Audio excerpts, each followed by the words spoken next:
Hello, everybody, and welcome back to the 3DO Experience, the 3DO retrospective podcast where we talk about all things 3DO, the company, and everything in between. I am Bill, and this is Threk. How you doing, Threk? Oh, Bill, I'm doing something. I don't know. How are you? I'm in pain, but that's just life being a 30-year-old, I guess. I'm in mental pain from all the fucking bullshit that's happening with Nintendo. Yeah. Yeah, we may have recorded a long live stream that devolved into nonsense very fast, but I mean, what do you expect, right? it was And a it's just super pod thing. It was always just that's what happens. exactly. So if you haven't listened yet, go listen to the Super Show we did about the Switch 2 Direct that took place the night of the Direct. So we did it fairly quickly. Um, and yeah, in that week, quite a lot has happened with the Switch 2 in terms of updates. Good and bad, but mostly bad. Um, we don't have to get too detailed in them. We're not going to break everything down, but like the big one was that the pre-orders got pulled because of the tariffs. And as far as I know, the pre-orders have not come back. I think it's like the UK has the pre-orders back, but I don't think the price has changed at all. Mhm. So I don't know what the fuck's going on. Um, but it seems that like a lot of countries are trying to negotiate with the US about these tariffs and all that. So we'll see how that goes.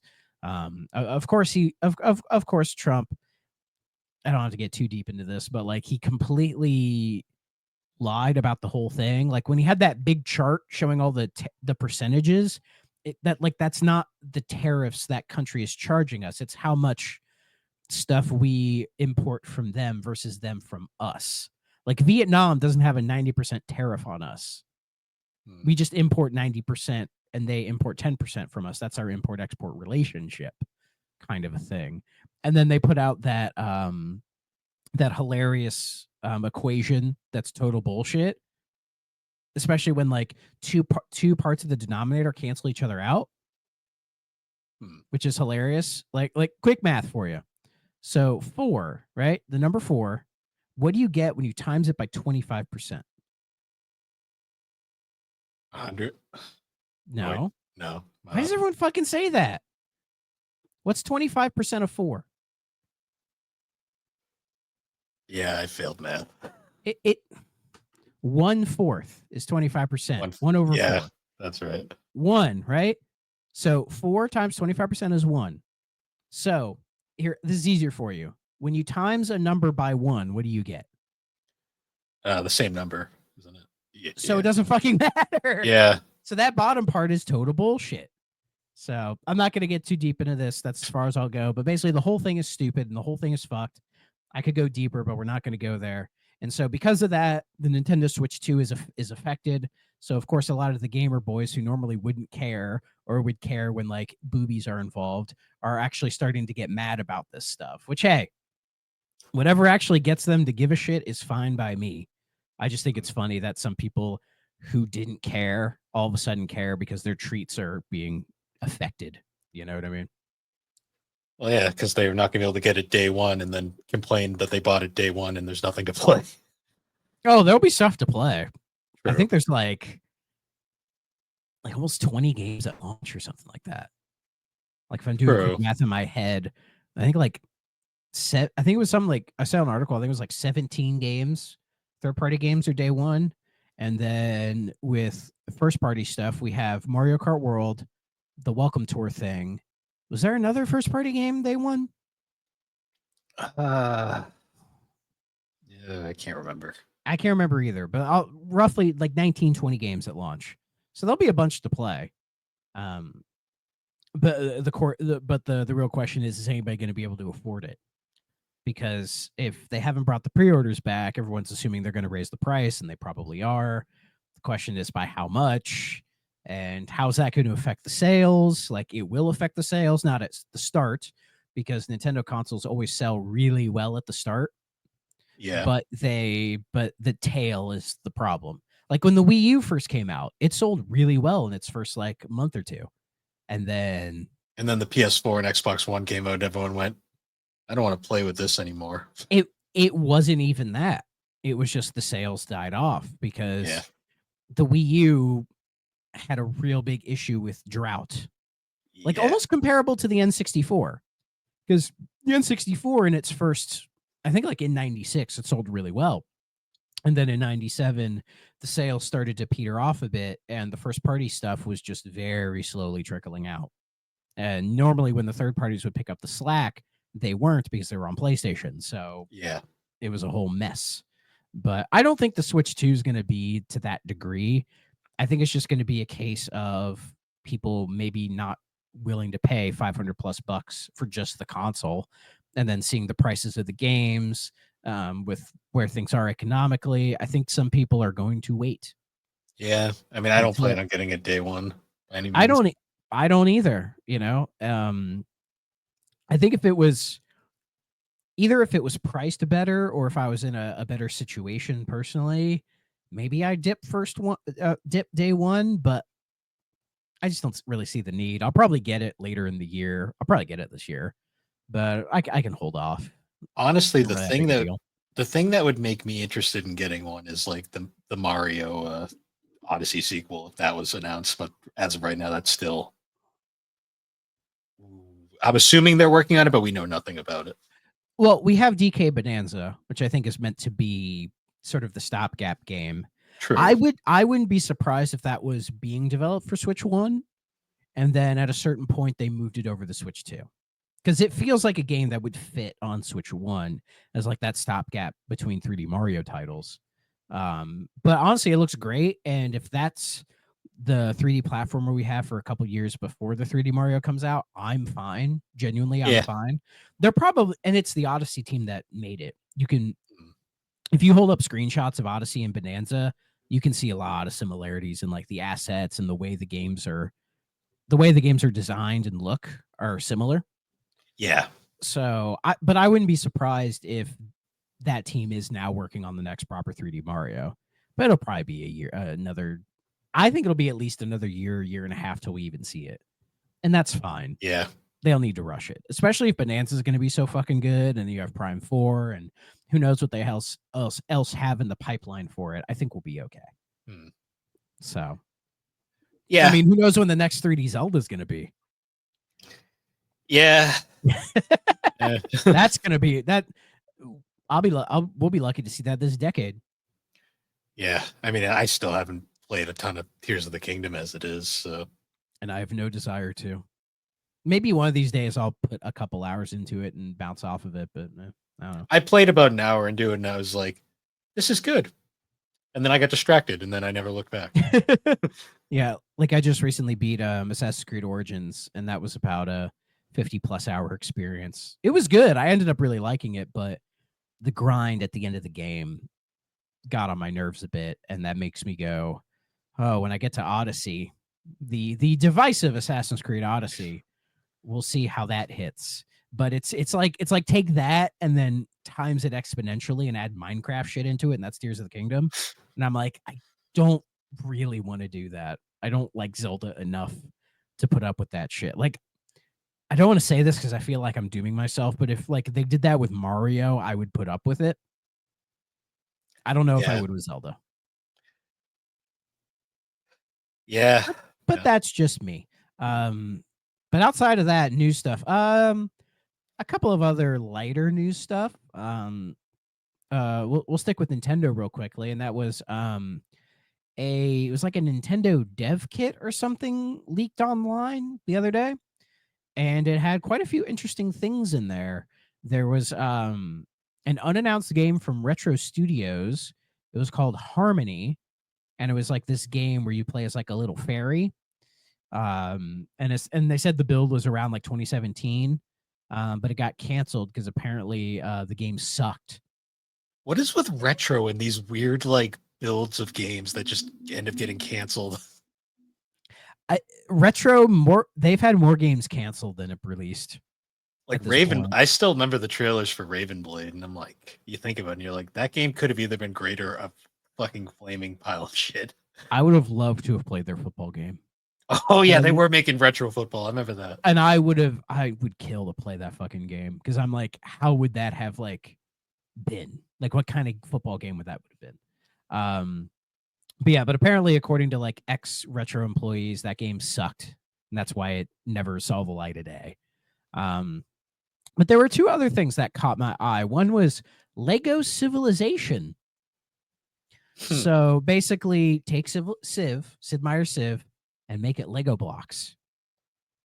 And that idea, I'm like, I kind of fuck with that actually, especially if the idea is it would be more of like a beginner turn-based strategy. Like, say, take Civ Revolution, which is also very beginner friendly, but make it like kid friendly with the Lego stuff. You know, that could have been a big hit, I think. I wonder if it was because of Lego fatigue. Because I know there was a bit of a period there where people were kind of just over the Lego stuff. It's possible. I mean, I don't even think they say who was working on it. Because apparently all they see is like a menu screen for it, but like nothing beyond that. So it doesn't say like if Traveler's Tales was working on it. I mean, my guess is Fire Access was working on it. That would be my guess. Because or I wonder if it's I would not trust Traveler's Tales to make a Civ game. Yeah. It's just not in their realm. Part of me wonders if it was something that like they pitched to like Fire Access and then Fire Access was like, nah. Or maybe Fire Access pitched it to 2K and 2K was not sure about it, or even maybe Lego turned it down. Maybe. You know, but that's something that I would like to see, that like a Lego themed strategy game. I think would actually be really cool. And then the other thing, this one actually kind of breaks my heart because this would be really great to have, and that is apparently Bamco was working on a fucking Ridge Racer for Switch, like a brand new Ridge Racer game. There's footage of it in the article. It looks really good. Like, it looks, I wouldn't say done, but like a nice playable build of it. And I'm like, fuck, man, we were this close to a new Ridge Racer. When was the last Ridge Racer? Was it Unbounded? It was one for 360, I think. I think it was Unbounded because I remember that one. Because that one was weird because it didn't play like a Ridge Racer. Yeah, wasn't that like more like a sim racer? Yeah, I think so. It was Oh, more. yeah. Because you look at this and it looks like a fucking Need for Speed game. Yeah. Because I remember, I think the last like real Ridge Racer was like 7. Yeah. 7. Or that one on the Vita. I knew people who liked 7, but it's hard to top like Type 4. Yeah, nothing will ever top Type 4. Type 4 was such a good game. Yeah. But man, like, you see the footage of it and it looks really good. It reminds me of Cruisin' Blast a little bit. Like, it has like more of like that arcadey feel to it. Or just maybe that kind of Ridge Racer-y vibe to it. San Francisco Rush, maybe a little bit. A little bit, yeah. That's a series I wish would come back. I miss San Francisco Rush. Yeah, here I'll send you the link so you can see what I'm talking about. But yeah, I'm not sure why this got canceled. I don't think it says in there why. At least if it does, I didn't see why. Yeah, so the game was never announced and has presumably been long since canceled. The build was from 2017, and it looked like, it would have been like an early Switch game, because if you look at the controls at the front, it's for the Switch. So I love those old, like, I love whenever like a dev like finds, or like a random fan finds a like a dev kit, and then they just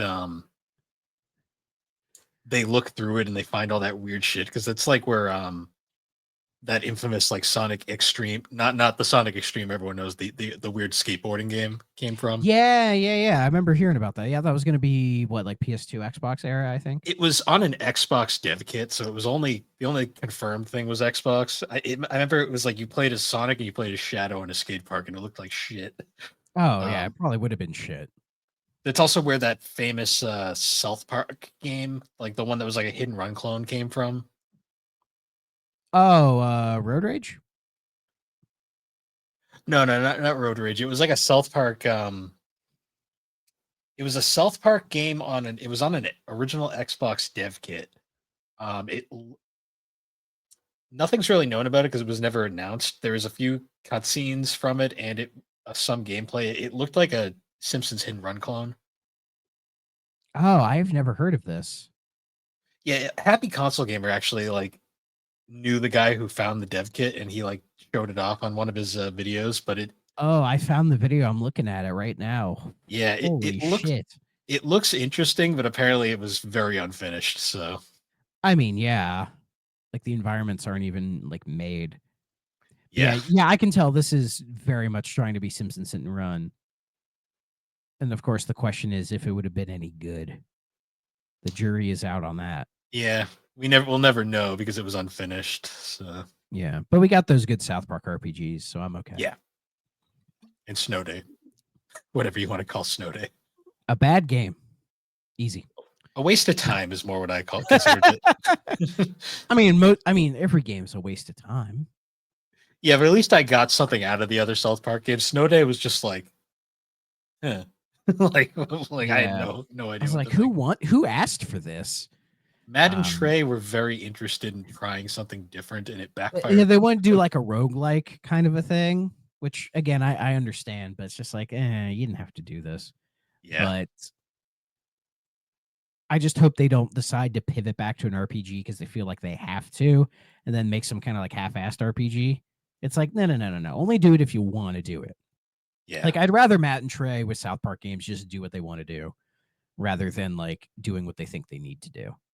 So whatever weird idea they have, if it works, great. We'll stick with it.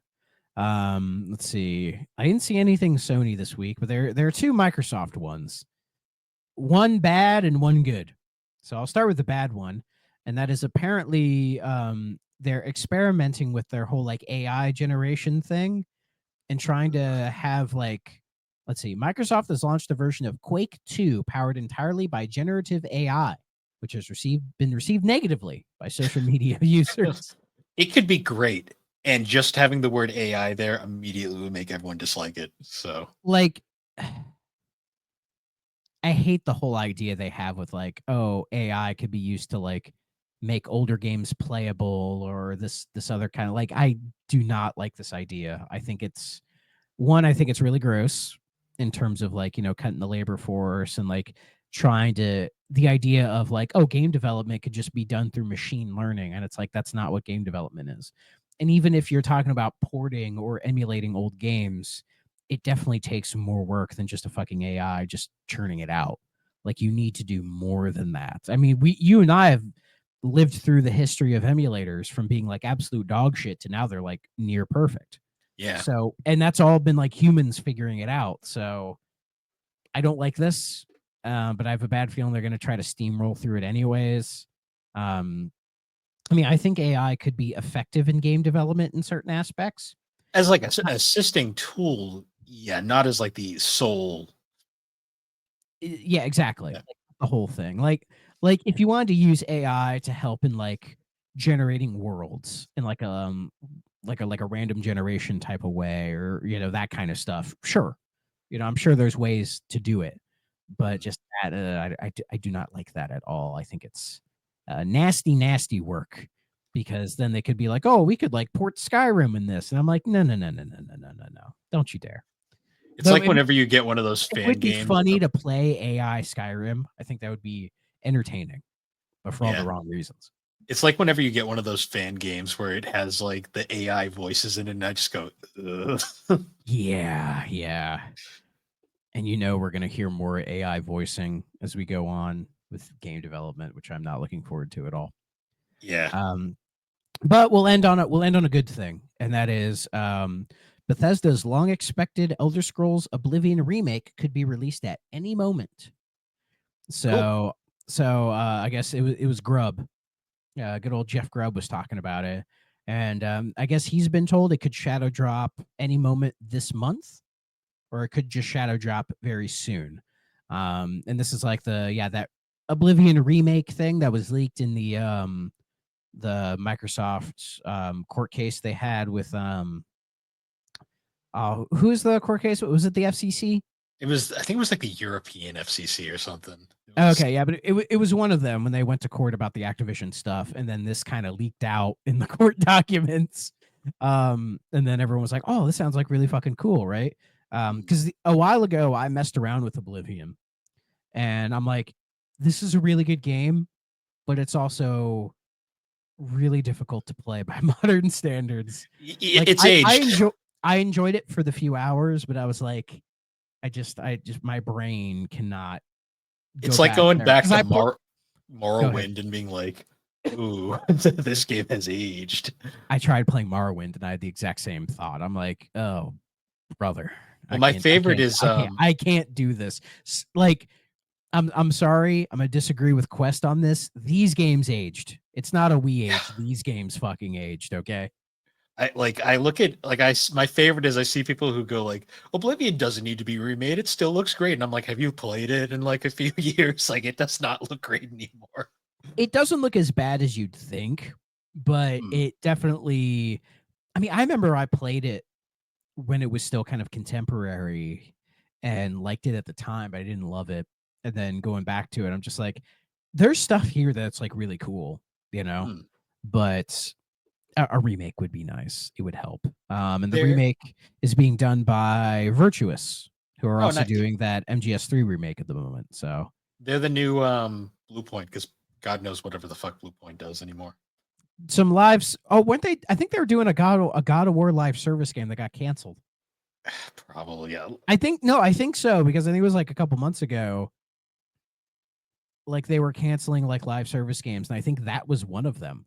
Was Blue Point doing a God of War live service, and I'm like, who the fuck thought that was a good Yeah, idea to have Blue Point do that? let's make the porting remake studio make a yeah. Yeah, rather than remake Eco, let's have them do that. Yeah. What the fuck's wrong with you people? Um, but yeah, but Virtuous, I guess it's being completely done in UE5. Hmm. So I could see that, yeah, just being shadow dropped out of the blue, or they save it for an Xbox showcase where they show it there and then say, like, play it on Game Pass later today. You know, they could do that with that. Yeah. And that'd be dope because then I would download it and play it because I like Oblivion. I'm not really a huge Elder Scrolls guy, but I'd probably check it out. Yeah, I'd mess around with it for a few hours. I don't know if I'd stick with it, but you know, it's kind of the same with Skyrim, where it's like I definitely would mess around with it for a few hours. I don't know if I would have the capacity to stick with it, but who knows? I mean, I've stuck with some bigger games than I thought I would, more of them than I expected. So who knows? Yeah. Maybe my brain is being molded by all these goddamn giant Ubisoft games. But Origins Yeah. is really good. I mean, to be fair with Origins, if you mainline it, it won't take you that long to beat it. So, but anyways, that was all the news. We didn't go too deep into Switch 2 because we already did, and Yeah. it would be another hour if we kept going. Yeah. The only other thing was we got new Nintendo music because that's just a weekly occurrence these days. Oh yeah. I pulled up the app on my phone and I didn't even look. Let's see if I notice it.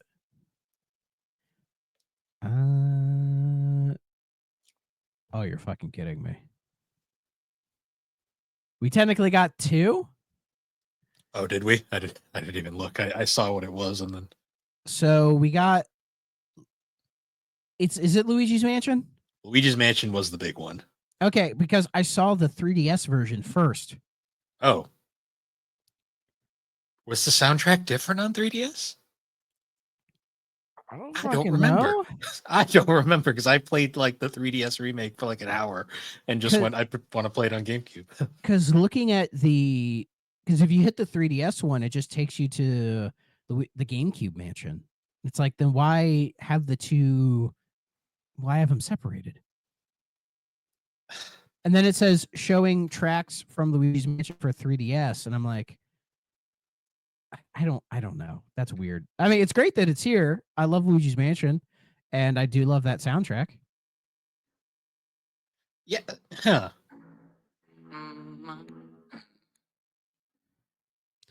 What? I like that they have, looking in here, I like that they have the times when Luigi hums the tunes. That's really nice. Was Skyward Sword always in here? Yeah. Huh. I still can't believe people hated that. I hum Luigi's Mansion because Luigi does. Every once in a while, I'll just go.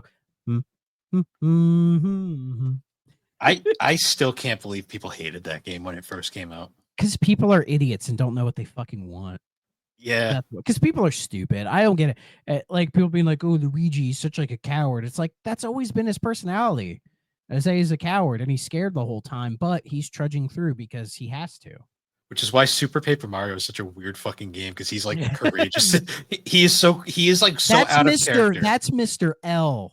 That's Well, not no, Luigi. even when he first shows up at the start of the game, he's like the one that's taking charge. I'm like, this is not the guy who was in the fucking Marmalade Kingdom or wherever the fuck he was in Thousand Year Door. Yeah, yeah. You want to hear my story, bro? And then like the squids next to him, like I fucking hate this guy. Yeah, I his can't partners are stand him. always all of his Like this partners guy are. sucks. Oh yeah, he was That- rescuing Princess Eclair. that's why I would die if they made like a Paper Luigi game and it like took place either say it's Thousand Year Door and you explore Luigi's side, like what the hell he's doing, or what would be neat if they wanted to change up the gameplay was have it to where in like Origami King when he just Mhm. kind of pops up here and there doing whatever, have a side game where it's Paper Luigi and you're doing all his shit on the Yeah. side. Like that would be cute. And Well, then people have always wanted them to make like the Luigi Thousand Year Door like adventure. Like, was it the Waffle Kingdom? I think I think that's it what it was the was. waffle. I think that sounds right. Yeah. Yeah, everyone wants Yeah, I like would just to see his adventures there because it's yeah, like and with Paper Luigi, they don't even have to make it an RPG. I wouldn't even care. Like yeah, they could make it more of like an action adventure game. I just would like to honestly, I think it'd be better to kind of differentiate them. Like keep Paper Mario the RPG, and then have Luigi be like say the silly comedy action game. And then you could have that juxtaposition there. I think that would be really cool. yeah, yeah. Because like, he's so out of character in Super Paper Mario, but I actually kind of love him in Super Paper Mario because it's like the Oh most like yeah. interesting Luigi. Like the whole joke about when he's Mr. L, people are like, oh yeah, he's totally brainwashed. I need to play that game again. Best story in a Mario game. I'm still I still will die on That's that hill. fair. I mean, that's a low bar, but True, but like Super Paper Mario has such a good story that it's almost too good for that game. I like swear sometimes. in a way, yeah. But anyways, yeah, Luigi's Mansion. It's a great fucking game. I hate that I was led astray for years being told it was a bad game and not to play it, so I didn't until many years ago when I finally decided to play it. Because I heard other people saying like, no, that game's like really good, dude. Did you ever play it? I was like, no, I just heard it was bad. They're like, oh, go play it.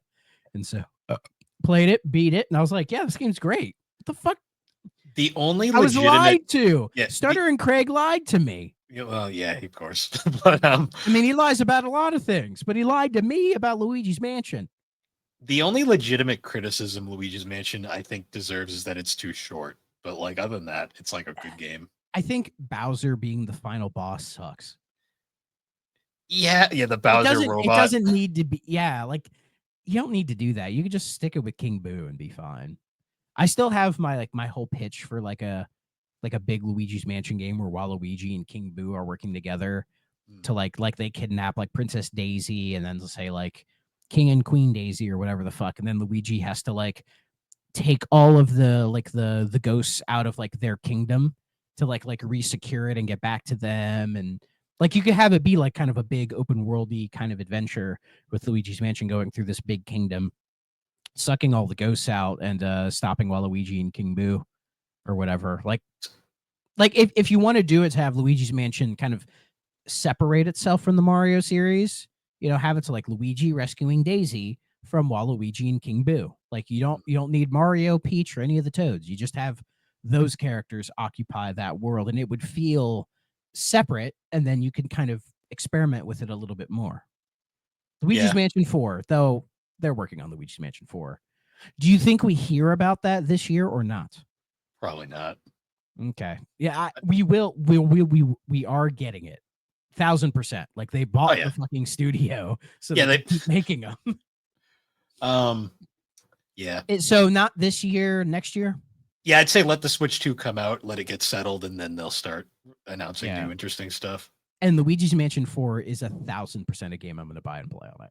Well, yeah, 3 was fucking amazing. So. I love Luigi's Mansion 3. That is the most expressive Mario game we've had in a long time.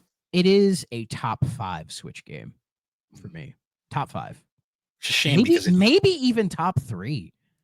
Because it's Honestly, that Mario Odyssey and oh fuck, I mean, for me, Three Houses, but Astral Chain. Astral Fuck Chain's it, good too. Astral Chain. The three off the top of my head that I'm like great games that define the Switch: Mario Odyssey, Luigi's Mansion, Astral Chain. Because I love all three of those. Now I want to play Astral Chain again. God damn it. For me, I'd throw in Three Houses, but that's because I just loved Three Houses a lot. Three Houses is like top 5 or top 10 for me. Mm. It's a great game.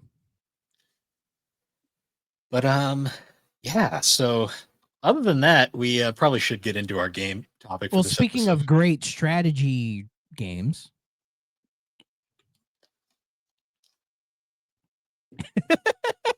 Sponsored by the NFL, NBA. you didn't This try to was peel off. You didn't try to peel off that sticker. so I've tried to peel off those like sports stickers in the past, and they always leave this nasty residue. And I've mostly left it on because I think it's funny. Yeah, I mean you can goog on that residue right off. True. It's just one of those things where, like, when I got this in the mail when I ordered it like years ago, when I saw the NBA sticker, I was like, "What the fuck?" Do you And then think? Do you think the buyer noticed or didn't? so my guess is he case swapped it because the previous case was probably wrecked or something. Yeah, Um, PS2 case probably. and I'm convinced like sports games do this on purpose. They put those stickers there just so that you don't buy their games cheap, just to case swap them. Bingo, you got it. But I've always ever since I got this, every time I see that, I'm always like, that's just funny. I'm just gonna leave it there. Fair enough. Whenever I post this game online, like on my Instagram, like I always get that one comment. They're like, "Why is there an NBA sticker?" I'm like, "Because it's funny." Because you know there was some dude in the NBA who fucking loves this game. Yeah. There's one. There's one who's like who's like, oh, I'll play that game. That game was the shit, man. Guarantee you, there's one. So, Army Men RTS is a fascinating game in a lot of ways. Like, It's a shame that we're only like 2 games into our Army Men series, and we're arguably at the peak already. yeah, I mean, I'd argue Air Attack, but I love Air Attack, but we'll save that for when we get to it. I haven't This played Air Attack, so okay. This game is there. This game is kind of an interesting milestone for in a lot of ways. It was the final 3DO, well, Army Men game released by 3DO in their lifetime. It is one of the first games to be developed by Pandemic Studios, which it was their 3rd game. So Pandemic Studios are, for those who don't know, is an amazing dev from back in the 2000s that were famously bought and killed by EA. one of They're the many victims of EA. one of the many casualties, yes. Before Army Men RTS, they had made a game called Battlezone 2 Combat Commander, which is like a tank first-person shooter strategy kind of game. Never played it. They made a game called Dark Reign 2, which is a straight-up RTS game. Again, never played it. And then Triple Play 2002. They made a random-ass baseball game for EA back in the PS2 Xbox days. Hi, Tommy. The reviews for it are not great, but a part of me, seeing that this is done by Pandemic, I kind of want to play it because I want to see how Pandemic made a baseball game. So, for those who don't know, because the studio has been dead for a while, Pandemic famously made Destroy All Humans. They made Star Wars Battlefront 1 and 2. the original Battlefront 1 and 2. Yes, not the EA ones. Yes, they did those. They did Full Spectrum Warrior. And one of my favorite games of all time, Mercenaries Playground of Destruction. That's the game where I learned of Pandemic. It was weird because I had Mercenaries in both Battlefronts, and I noticed the Pandemic Studios logo on both of them. That made me go, oh, they make some like really good shit. In fact, I think I remember I bought Battlefront 1, loved that game so much, and then I think on the back of that one they advertised Mercenaries on the back of the manual, and I was like, well, this game looks cool, and I like looked up reviews of it or whatever, and it was like really highly praised, and went and grabbed it because Mercenaries in a way is a blueprint for a lot of modern open world games, because it just kind of drops you in this open world, and you just like you have like a story, but how you partake in the story and what you do is entirely up to you. Like it's a direct precursor to like the Just Cause series, But also, there was comparisons to GTA at the time, but I think it's different enough from GTA to be its own thing. Um, and it's just a fantastic game, like one of my favorites from that era. And it even got a sequel on the 360, Mercenaries 2 Rolled in Flames, which I played quite a bit of that as well. I really want to sit down and play that again. I don't think I've played it since it came out. And then they made, yeah, as you said, Destroy All Humans, which I've played a little bit of. I think it's the first one. They got remakes, didn't they? They did by Black Forest Games. They're Matt's a big fan of those, and he said that they're really good remakes. Okay, because I was literally about to ask you, are the remakes worth playing, or should I try to hunt down the original? They're about, so it was THQ Nordic. They're about on par with like SpongeBob Battle for Bikini Bottom Rehydrated. It's basically a note for note remake. Just looks nicer.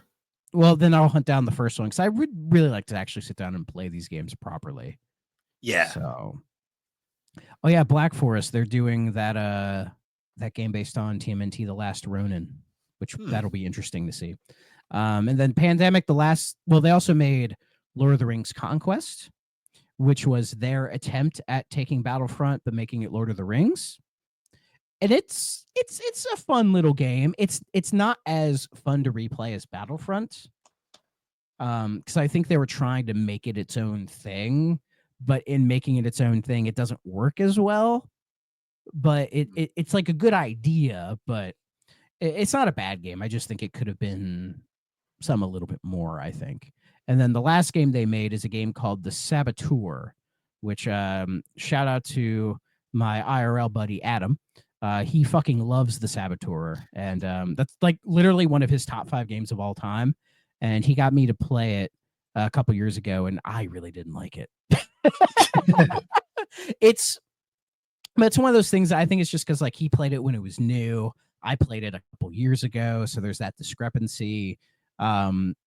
But like Saboteur is a really good idea. There's a lot there that works. That's like really cool. But it's a game I would like to see like a modern take on it. So I think it would still work better because it has like kind of like an Assassin's Creed kind of vibe to it, but it's also like it has like Mercenaries influence in there as well because it's like a spy story in like World War II, and it's an interesting game. It's a very interesting game, and I think I was probably a little too harsh on it. So one other interesting fact about Army Men RTS. It is one of the only Army Men games that saw a release in Japan, despite what Wikipedia says. Wikipedia, for some reason, doesn't acknowledge this. There is a Japanese version of this game published by Capcom, of all studios. Really? And the cover art is fucking fabulous. Like, it is the most... Hold on, I gotta see this now. Look up Army Men RTS Japan. Like, the cover art is amazing. Hold on.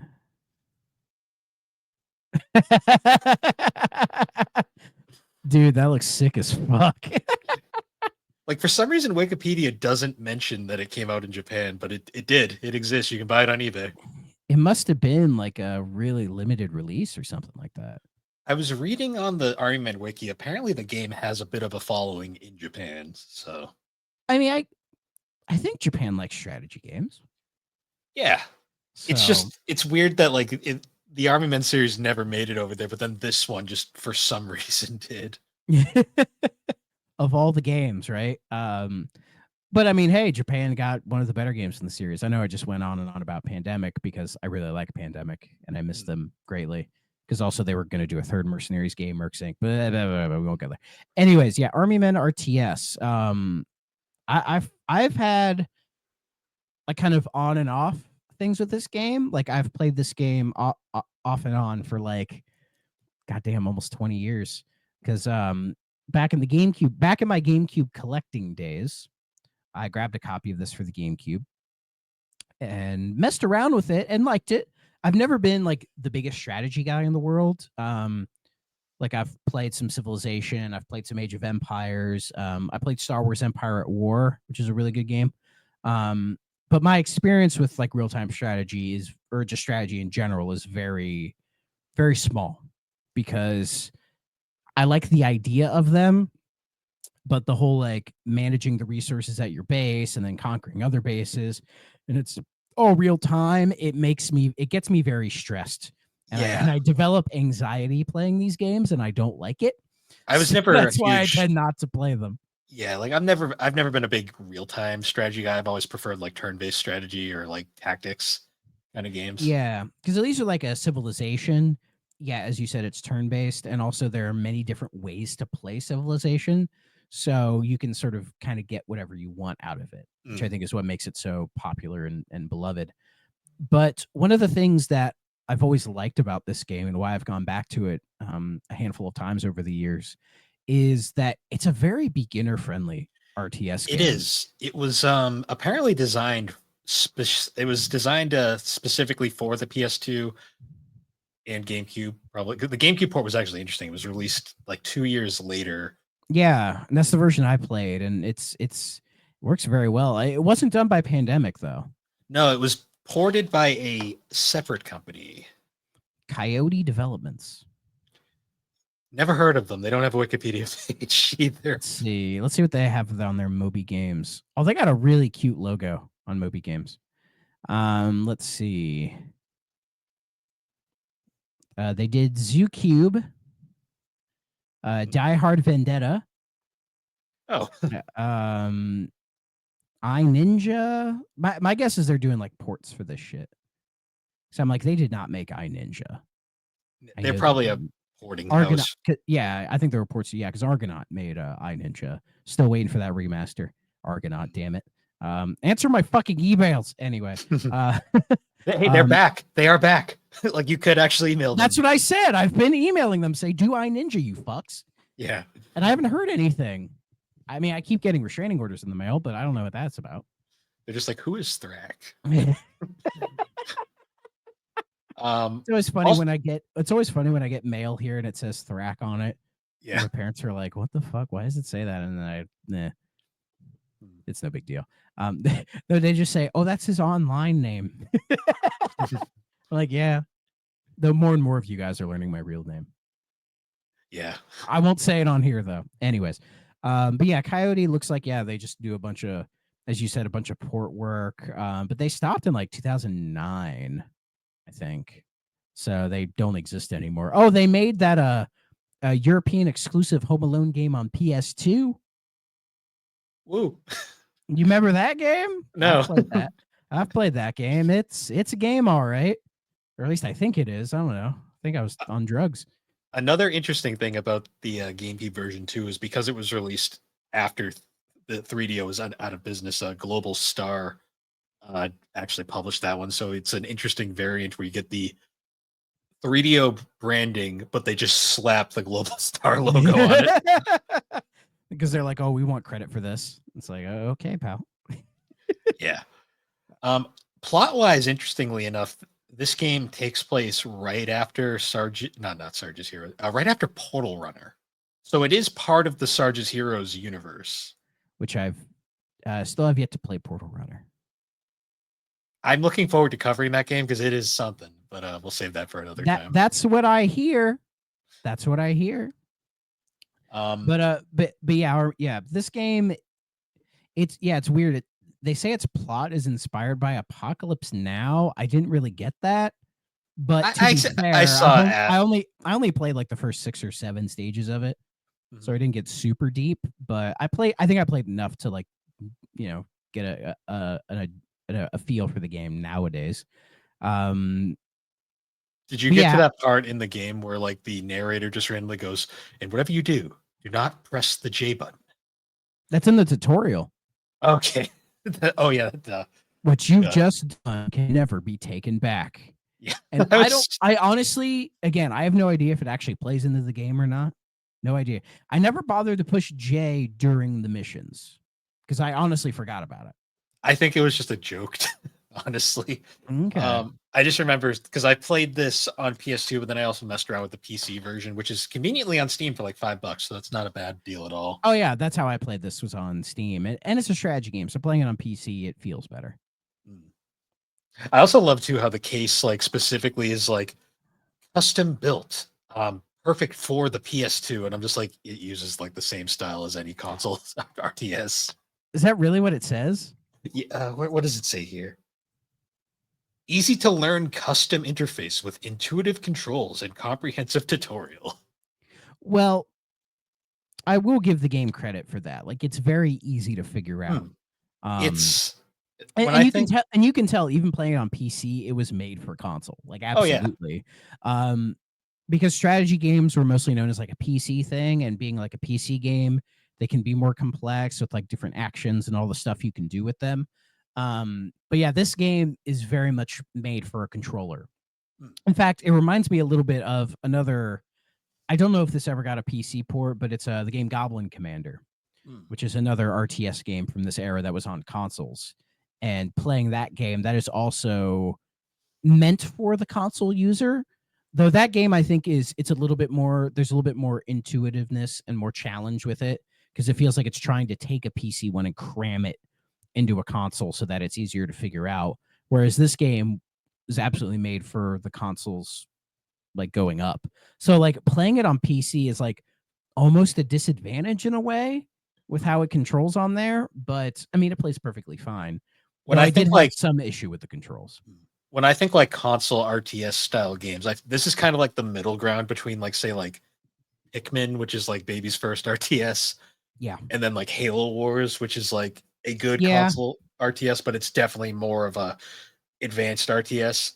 Or if you ever played the Lord of the Rings Battle from Middle Earth games. So I think the first one was on PC, but then they put the second one on console.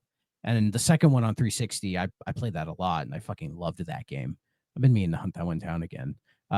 Like there's a way to do strategy games on console that works. And funnily enough, I think when they're made for consoles, I tend to appreciate them more Mm, because it's almost like less stuff to mess with, that they kind of focus more on like the action and the conquesting sort of aspect of it compared to the resource management.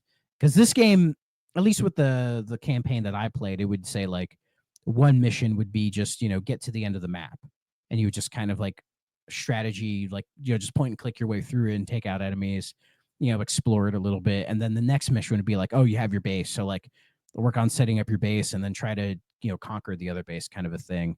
It was all very simple. It wasn't too detailed or complex. It had a little bit, like it's like, oh, only bulldozers can build these things, build the buildings, and the buildings can be upgraded, and you need like plastic and electricity and all the other kind of stuff. mm. Yeah, it was interesting. Like I like the units are all very like simple and basic. Like I kind of like the little in joke that like Sarge is his own unit, but all he really is he's just a slightly more powerful ground soldier. Yeah, he just shoots a pistol, but that pistol is decently powerful for what it is compared to a grunt's rifle. And yeah, you get like all the commandos at various points in ways that probably don't make a lot of sense with the story, but details. Um, and then, but then what's weird? Maybe I never figured out, if they die, there's no way to revive them. Yeah, it just kind of get more, I guess. But there are like certain missions where you can't because Yeah, only a it's bulldozer can build stuff. And yep. if you're like at a mission, say that's like you get into the basement and you have to go to the other side, Mhm. if you lose anybody on the way, you just kind of have to fucking deal with it. And I didn't think there was, and I don't think there's a way to like heal the buildings, like if the buildings get damaged, unless like a med vehicle can do it. So I know the med vehicle can keep people healed, but I don't know if it can like keep buildings healed, because I would have like guard towers that would be near death, and I was like, there's no way for me to repair these, so I guess I'll just melt them, which is how you destroy things to get plastic back, and then just build a new one. That was kind of what I did because I didn't know either.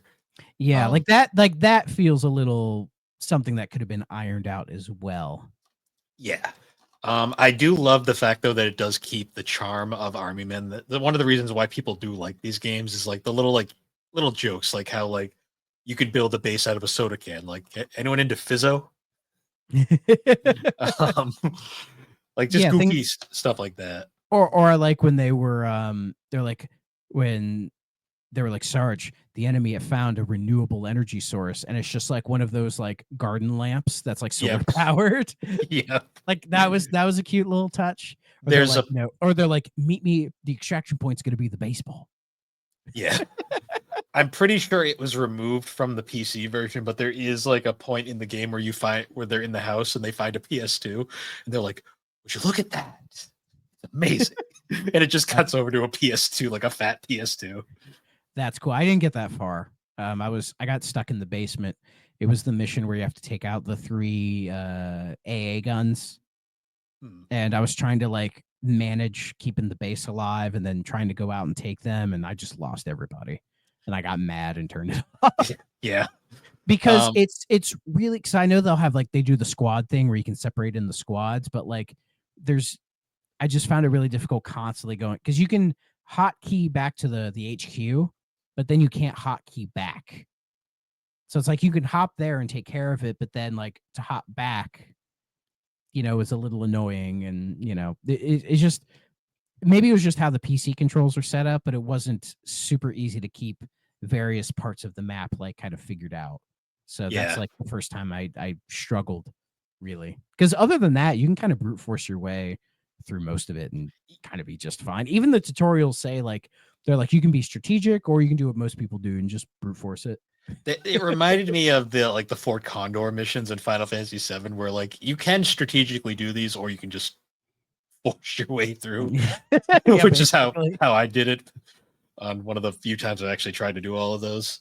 Yeah. Yes. I think it's just how most people are. They're just gonna brute force it because fuck it. Yeah. But yeah, as you said, yeah, it retains a lot of the charm. Like I love that it takes place in like our world and not their weird Army Men world. So you can have like those, like going through like the garden and like say you get into the basement, have to start fighting ants and spiders and shit. Yeah. I like like that's all really cool. The opening plot synopsis is like the main villain of this game is Colonel Blintz, and his entire plot is that he was injured in a fight, and they were like, well, like what happened to him? They're like, he lost his mind, and it shows he got shot in the head, so his brain's just gone. It's like he literally lost his mind. Yeah, it's clear to me that Pandemic really understood the assignment for this game. And my guess is Army Men being Army Men, 3DO being 3DO, they're like, oh, we need to keep making Army Men games, but we want to do something that's a little different, maybe something that harkens back to the original Army Men games, because this is comparable to them, but they're not the same. And since Pandemic at that point were like a new studio that were making kind of strategy games, it kind of fit right in. But this is like, it's crazy. It's like this is the last one they did, because right after this they went right into he was like, yeah, like Destroy All Humans. And I mean, there's like Full Spectrum Warrior, which is like kind of in the middle, like it's like a real-time tacticsy kind of game. I haven't played this game in years, but if I remember it correctly, it's a game where you have command of like a squad of 4 guys, but you don't actively control any of them. You're on the ground. Like it's like Ghost Recon when you're like ordering your troops where to go or whatever, but it's like that, but you're not participating in it. You're saying like, okay, you two go here, you two go there, like this guy go up there, shoot that guy, kind of thing. I remember liking it at the time, but I haven't played it in a very long time, so I don't know if it's another game that hasn't aged super well. I have no idea. They made 2 of them. I believe one of them is backwards compatible, but yeah, they kind of like segued from that into doing more like Battlefront and all that stuff. Oh yeah, they made that Clone Wars vehicle game. Yeah, it's not bad. I still haven't played that game. It's on par with most early Star Wars games. Okay, cool. But I can see why Pandemic was tasked for this game, because it kind of like was like a perfect fit at the time. And it's weird to like see this in their portfolio. Honestly, I would think Pandemic being the people who made this is probably what gives this game more of a notoriety compared to a lot of other games in the series. In hindsight, well, it's that and the fact this game's actually pretty good. Oh yeah. As we said, as I said at the top, this is one of like the best games in the series. And if you go online and ask people like, oh, where are the best Army Men games? Like just about everyone will say RTS is definitely one to it's play. Usually RTS, Air Attack, maybe 3D, and then like the first 2. There are Sarge's Heroes Defenders as well. Oh, there are. I mean, unironically, I think those games are overhated. Yeah. And there are people who really like the first 2, like real-time tactics games on PC as well. So like good section, like certain sections of the series have their fans. But I think universally people are like, yeah, RTS, especially by this point in the series, is like a real shining beacon, because after this it's kind of all downhill. Well, yeah, because 3DO was literally on life. So honestly, the reason why they probably got Pandemic to make this is because Pandemic was such a young studio at the time. They were probably cheap. Oh yeah, absolutely. Because I don't think they were bought by EA yet, and it was literally like right after RTS is when they started to hit it big. Because Clone Wars and Full Spectrum Warrior, and by Mhm. the time Battlefront came out in 2004, like that's when they blew up. Yeah, it was So yeah, they were. Battlefront and Destroy All Humans really put them on the map. Yeah, exactly. So, and also Mercenaries, but because Mm. me, there are some diehard Mercenaries fans. I am one of Oh them. yeah, Fucking love that game. But yeah, after RTS, it's like we've already talked about Sarge's War, and like that game's perfectly fine. But like if you compare it to RTS, it's just quality wise, it is not the same. I'm convinced Sarge's War is what 3DO was working on at the time Pandemic was making RTS, I would agree with that. or at least they started working on it and they didn't get very far. Yeah, because you can tell Sarge's War is meant to be like Sarge's Heroes 3. Yeah, it's supposed to be the conclusion to the series, even though a lot of Army Men diehards like to say RTS is the conclusion to the series. Which is because it's like the last good one, like Yeah. universally considered good one. It also fits in with the canon better than Sarge's War does, because Sarge's War has a lot of plot holes for those diehard Army Men fans. But I'll take your word. I'll take your word for it. I don't give that much of a shit about the plots. no, I mean they're the appeal of an Army Men plot is the fact that it's so comically serious to the point where it's actually kind of funny. That's fair. That's fair. And sometimes they do play into it, like they'll like the tongue firmly in cheek kind of a thing. Yeah, like they're trying to be like a serious war story, but it's like just ridiculous shit is happening. Like Yeah, exactly. typical.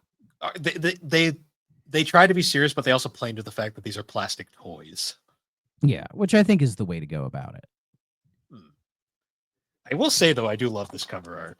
It's very. I do love that cover art. Genuinely, it is a It's got a really look. sick cover art. It's got a distinct look to it that really stuck out on shelves. Because even when I was a kid and I knew what Army Men was, but I wasn't like a diehard 3DO nut. I'd see this on the shelf and I'd always be interested in it just because it looks striking compared to the rest of the Army Men covers, especially by that point.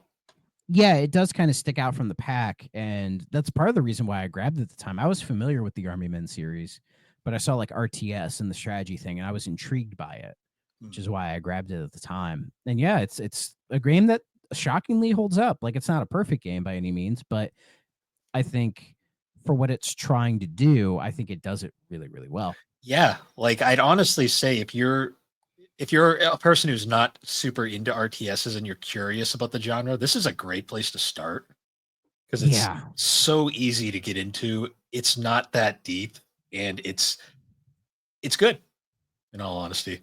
Yeah, it's a really good game. I enjoyed playing it again. Um, and it's probably going to be one of the few times we enjoy playing an Army Men game. So I reveled in it as much as I could. And the best part is, if you all want to play this game, it is $6 on Steam, and a lot of times it goes on sale for even less than that. Yep. So this is one I would genuinely recommend picking up and playing with because it is a pretty solid game. It's also in that Army Men bundle because there's only, as far as I know, the only Army Men games that are on Steam are Army Men, Army Men 2, Army Men Toys in Space, and Army Men RTS. Yes. So the first three like real time tacticy type of games, and then RTS are the only ones on PC. And these games are kind of made for PC. So there you go.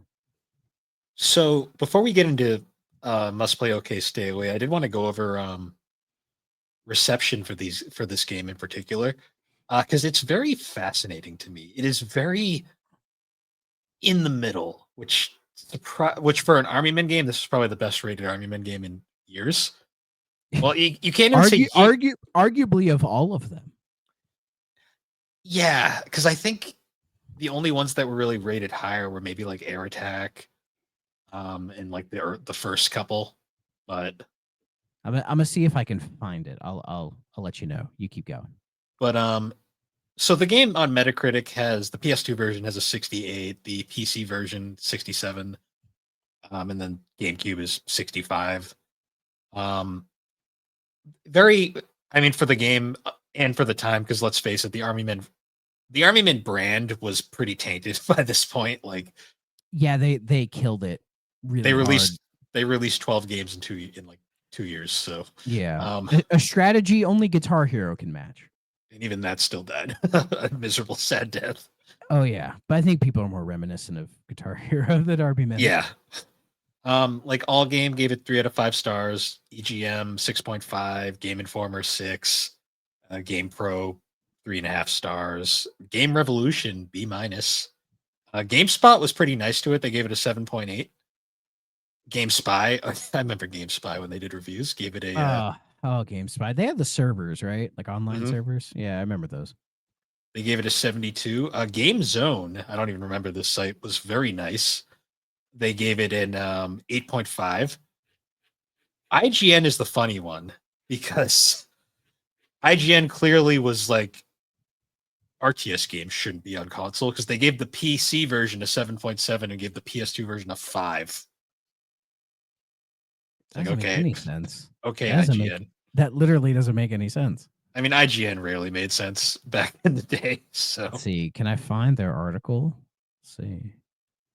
Oh, I can. Here it is. Finding a good real-time strategy game for the console is possible. I've played at least 2 of them several years ago in my 16-bit heyday. One of them, Herzog's Y, great fucking game, is still considered today as one of the greatest Genesis titles ever to grace our shores. The other, Utopia Creation of a Nation, was the perfect blend of SimCity meets space combat this side of asteroids. Unfortunately, the quality for such games has faded into oblivion unless perhaps you've had yourself a nice keyboard and mouse combination for PC.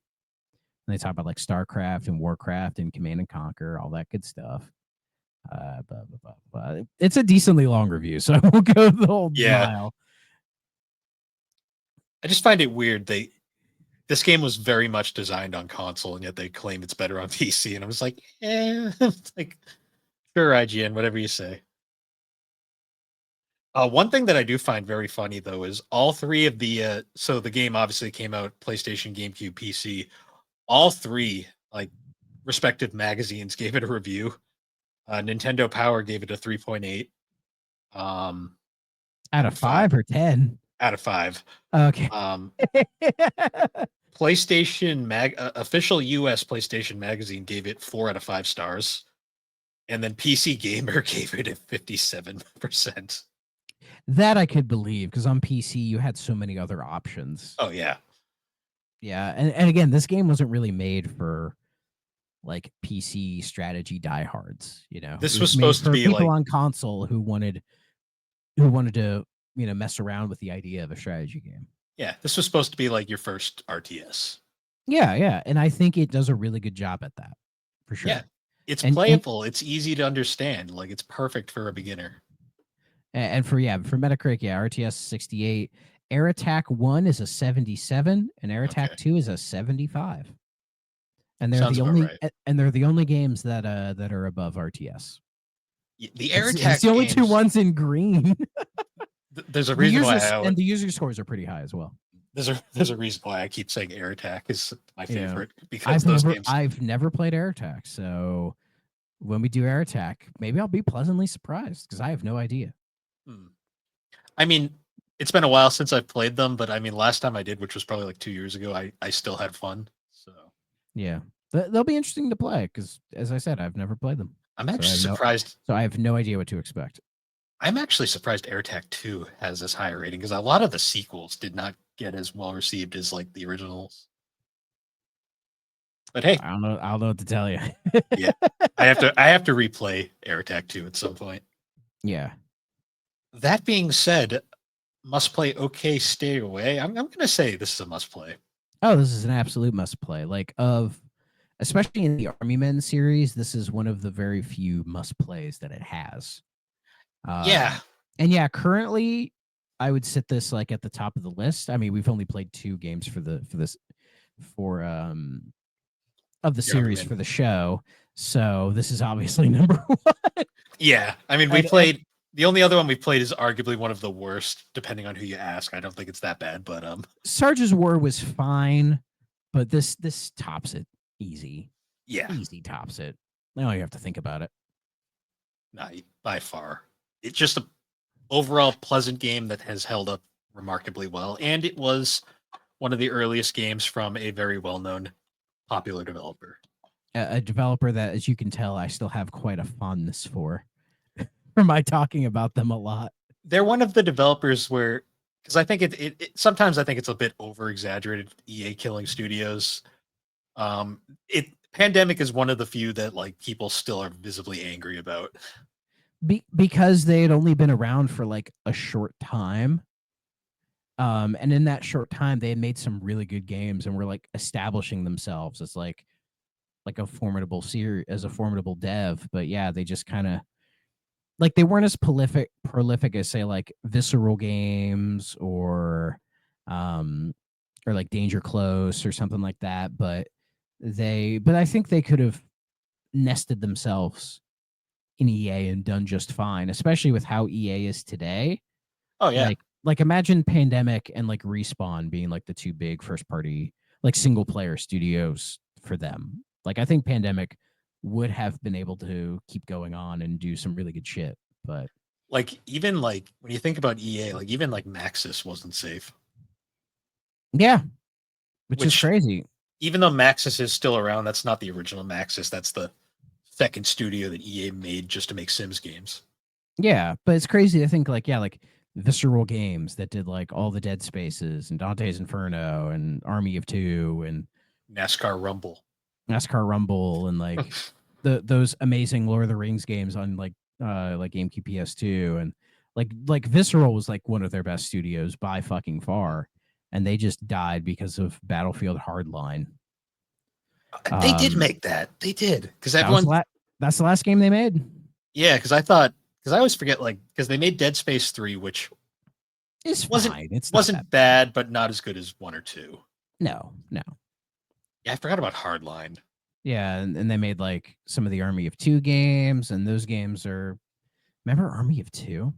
Uh but then also like Danger Close, which did like all the Medal of Honor games, and they did the Battle for Middle Earth 2 game that I talked about that I love so much. And then because EA told them to reboot Medal of Honor like Call of Duty, and that didn't work, is why they're dead too. It's like that Yep. sucks. Yeah, and they only made 3 games as Danger Close, and they have a really fucking cool logo. It's like a restaurant dude that has like an umbrella before like a bomb drops on it, like very Wile E. Coyote. I'm like, that's a cool logo. It's kind of like how Visceral was originally EA Redwood Shores for the longest time. Yep. But I love the name Visceral Games. It's a Hmm. great name.